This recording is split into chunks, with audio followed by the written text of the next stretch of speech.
Welcome to Iconic Conversations with yours truly, Sonya Blakey, where I feature people who are remarkable or who have done remarkable things. The iconic voice, Ann Nesby, is with me.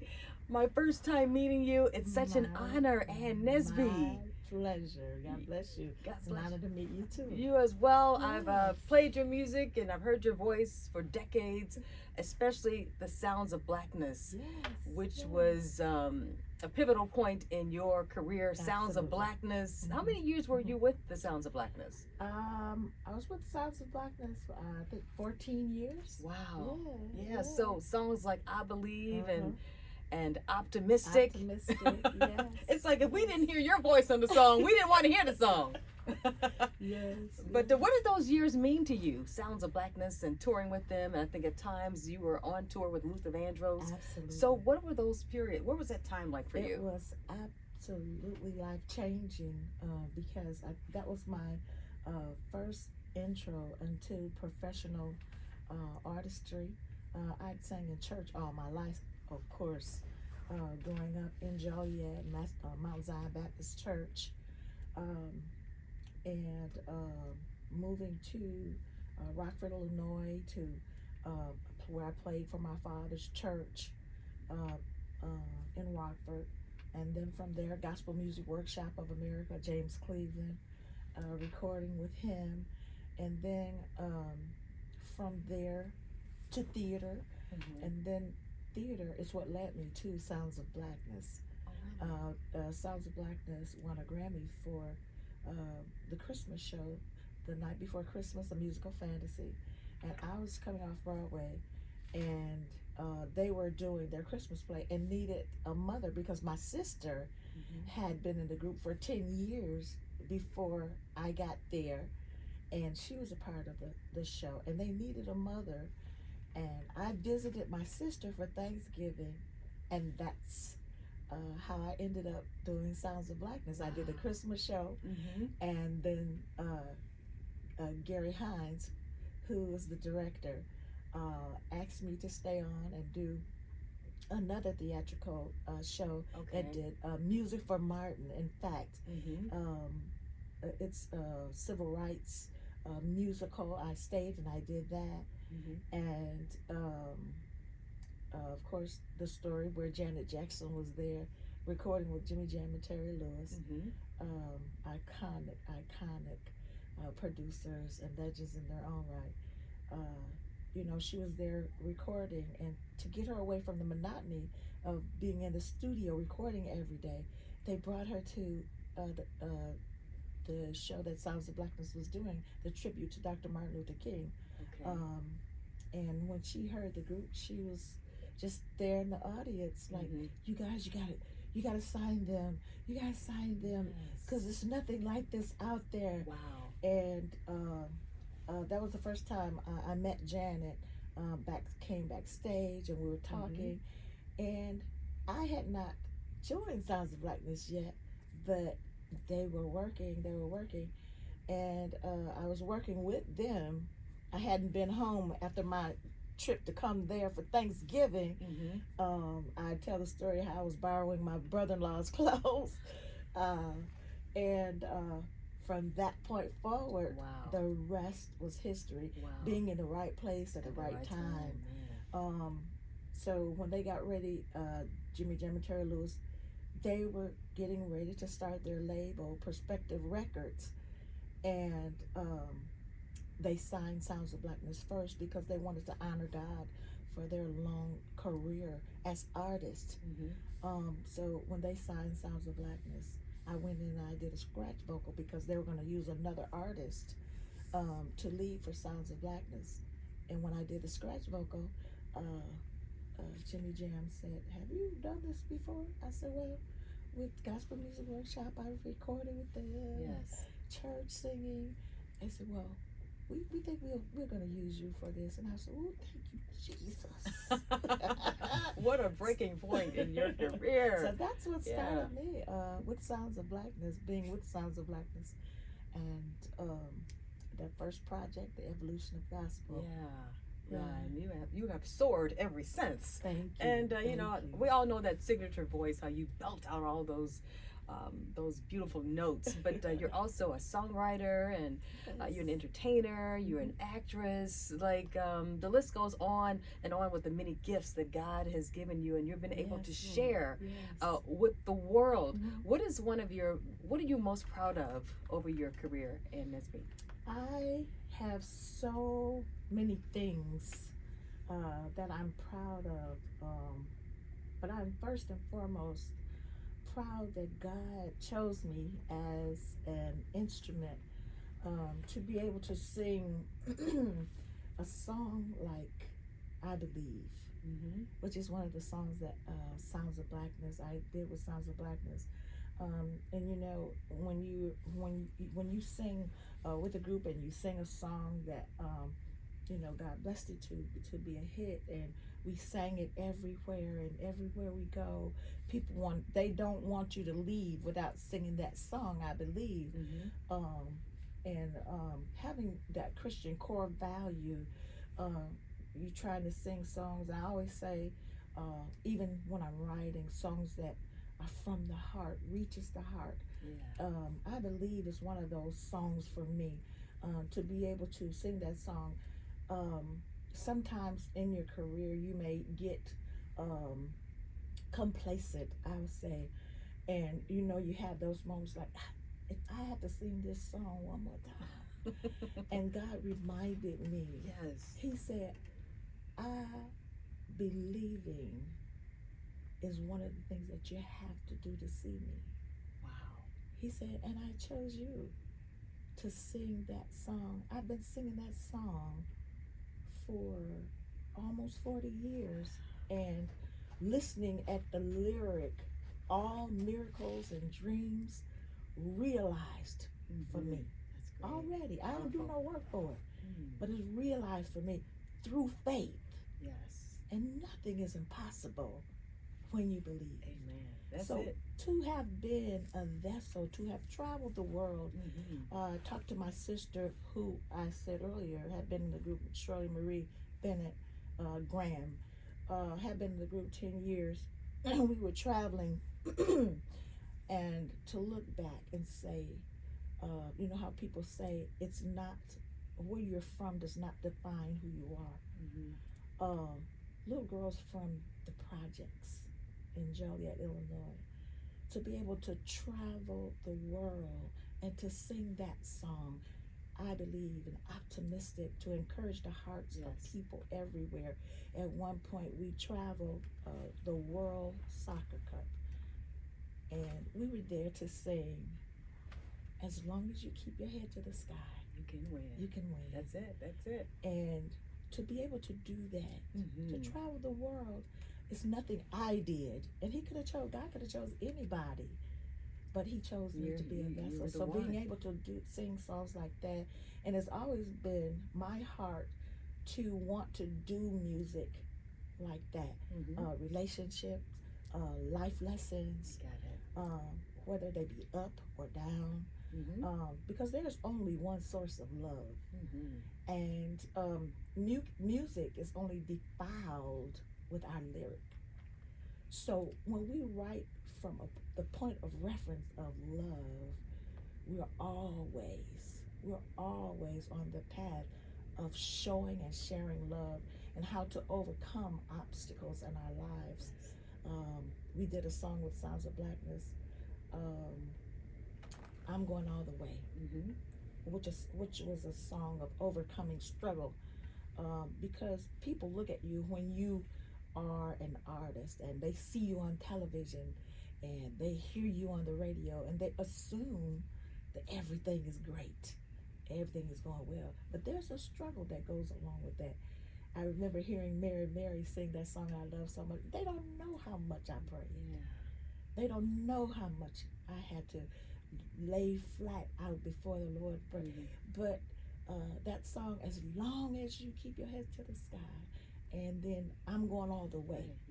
That song was a song that was sometimes, like David said, sometimes you have to encourage yourself. Encourage yourself. Yeah. Yeah. Yeah. So And I that want was to talk. one of those songs. I want to talk about the many collaborations that you've done. Yes. Of course, with Al Green and Yes. Patti LaBelle and Yes. Gladys Knight. I Mhm. mean, the icons. You're an icon. They're icons. What did that feel like to work with other greats? I should say. I say to have, for God to have blessed me to work with the legends. Mm-hmm. I had an opportunity because I was a staff writer with Jimmy Jam and Terry Lewis, and for Flight Time, having that first opportunity to write with for Patti LaBelle, with Big Jim Wright, who's no longer with us, but my partner. I always called him my partner in crime. He was my god brother, and we were actually writing for my project that first song, and Patti LaBelle was coming in, and Jimmy Jam and Terry Lewis said, Patty's coming in, and we really haven't prepared anything. He said, but that song that you got would be a perfect song for her, and it would also create a good talking point for your new career. Being able to have it written for someone that you love and respected and admired, and it will also be collateral for you to put towards your project. And I was like, yesterday, can she take it today? So being able to work with Patti LaBelle, whom I admired over the years, and Al Green to do the song after I did my solo career, put it on paper, a song of encouragement, because of how the world has evolved and their thinking regarding marriage and the union, the institution of marriage, being obedient, to be able to sing a song of how someone shows enough respect for you to want to give you their name, and finding someone that you could be respected enough in their eyes, and that you could find someone. My husband and I have been together. He manages my career, and we were together working even before we were married, because he was in Sounds of Blackness, and when we got together, it was like the feeling of him making you an honest woman to someone that was respected, and him wanting me to be seen in a proud light as his wife, not just someone that would be a partner, but someone that he could share that wholeness with, having the same mind. And when I prayed for a husband, I said, Lord, send me somebody that loves you, that will love you more than they love me, because I know if they love you, they're gonna get it right. They're gonna get it right. Yeah, yeah. And let's talk about your career on stage. You've worked with Tyler Perry and David E. Talbert, so like you've done so much. Like your voice can translate to any stage, any screen, any soundtrack. Like let's talk about your career on stage and in theater. Like, does that bring you as much joy as it did back then? It absolutely does. I did my first theatrical tour with Tyler Perry, and I know I've been changed, and we came to Chicago several times, and that's when Tyler was first cutting his teeth as director, and to on his journey, having done that, the time of our lives, of course, and then also with Dave Talbot, what my husband doesn't know, toured with him, along with Brian White, Morris Chestnut, Michelle Williams, Clifton Davis, all of whom I respect their craft, having that opportunity. And then my latest acting tour was with the Tina musical, Tina Turner Story. So that's my last tour, to be able to share her life and her journey, and the root of her fiery career was her grandmother, and I played her grandmother, and the spiritual side of her that was instilled in her by her grandmother, being in church and being fired up in church all the time, and that is what gave her a vitality to go on and have that musical career, knowing that there was a root, and it was definitely God that was her root. So being able to do those kind of shows, and to have been with those great writers and directors really blessed my life, because I never had an opportunity to go and study the art of acting. Just the God-given gift, it translated even over to TV and series and the movie. Fighting Temptations. Oh yeah, Fighting Temptations. Come on, career of Ann Nesby. Let's talk about what you've been doing recently. I saw you on the Grammys. Yes. I was like, oh my God, there's Ann Nesby. I saw you with Usher. Yes. So, people really know who you are. They want to honor you. They want to honor that iconic voice. What was it like to be honored on those particular stages? Awesome. It's a blessing, and it's so encouraging to know that you're thought about, and that people still think about you, and that they want to hear the music over and over again that you've been a part of. I'm telling you, that opportunity that I had to be on stage with John Baptiste, who was one of my favorites. He's great. So talented, and such a heart for God. Also, the opportunity that I had with Usher a few weeks ago, it was a blessing for me, because he was finishing his tour, and it was coming to an end in Atlanta. His grandmother, who was an awesome woman of God and preacher, had anointed a young man with oil, and that same bottle of oil he anointed Usher with at the end of the show. I think I saw that. And prayed for him. What? And laid hands on him. Right. And when I talked to Usher, he was saying that this is an iconic prayer of my grandmother, something that she had prophesied to him, that he was going to be famous. And that minister laid hands on him at the end of his concert. And when he said, it really hit me when he talked about it during the moment, he said, I wanted to honor my grandmother and my mother, his mother. He said, and I wanted to do this, and I wanted to honor God, and I wanted to bless the audience with this song that has encouraged me. And I had an opportunity to sing Optimistic with him. He said, I invited my friend to come and do Optimistic. That was a great moment for you, Ann Nesby. God really blessed me. And he continues to bless you, and now you got new music out. Like, Yes. you're not retiring anytime soon. We don't want you to retire, Ann Nesby. Don't do it. But you got some new music out. Tell us real quickly about that. I do. I worked with RL from the group Next, who happened to have been one of my vocal students as a teenager. Wow. The group Next, they were my vocal students, and they were from the community, and it was just something that I was volunteering to do. And when I got ready to do this new project, I was in the studio working with a young producer. His name is B Flat and D Darius, and he happened to be on the phone talking to RL because he worked with him, and RL heard my voice, and he told me, he said, yeah, this is Miss Nesby. He said, man, that's my auntie. He said, it's my vocal coach. Yes. And he said, oh, I know you're not gonna do this project without me doing something on there.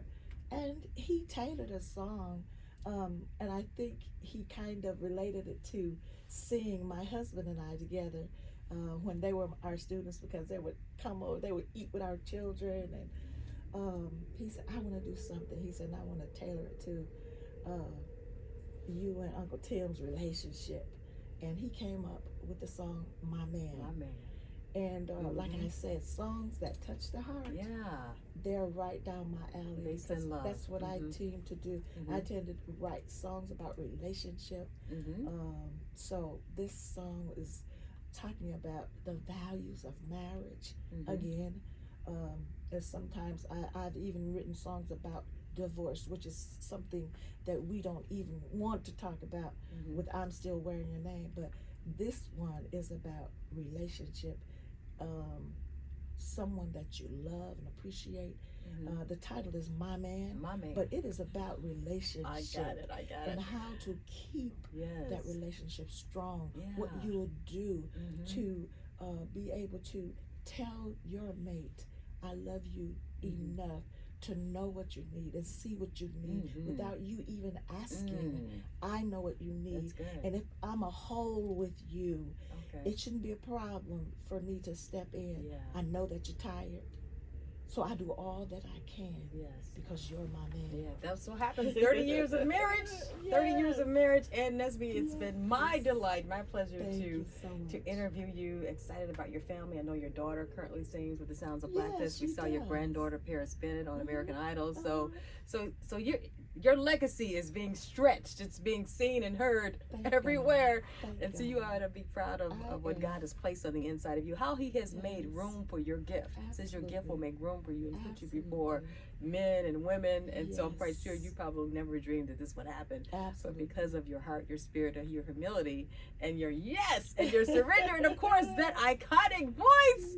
And Nesby, we appreciate you. Many blessings to you and your career and your family, and congratulations on the brand new music. Can you sing a little bit of that? I believe.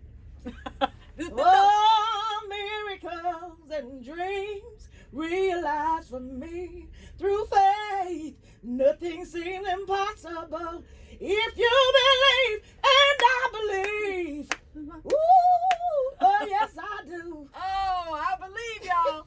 Thank you so much, and Nesby, for joining me on Iconic Conversations. God bless you. So much.